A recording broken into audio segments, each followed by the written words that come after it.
Assalamu alaikum wa rahmatullahi wa barakatuhu. Kabajamtoota fi dhaggeeffattoota keenya oduu galgala kana qabannee isinii dhiyaanne oduu wajjin ani fiigee bahaadha.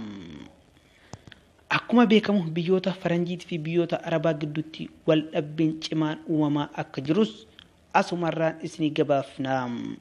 Muummicha ministeeraa biyyoota Faranjii kan tahe obbo Biqilaa Waadirree qeerroo biyyoota Arabaa arrabsuudhaan kan beekame yoo ta'u, qeerroon biyyoota Arabaatis jeneraalota isaanitti himachuudhaan jeneraalonni biyyoota Arabaatis tarkaanfii irratti fudhanna jechuudhaan ajaja dabarsanii jiru.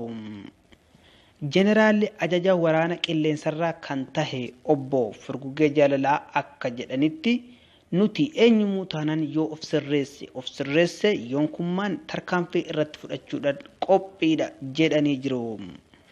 Akkasumas jeneraalli ajaja waraana lafarraa kan tahe obbo Ilma Abbaa Fakkaatu akka jedhanitti magaalaa biyyoota Faranjii tana dirree dhobbatti deebisna jedhuudhaan ajaja dabarsanii jiru.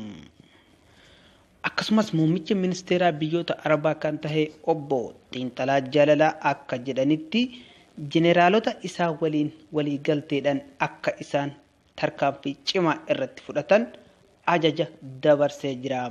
Maddi oduu keenya magaalaa istaadiyoo Riyaadirraa. Assalaamu alaikum wa rahmatullahi wa barakatuh.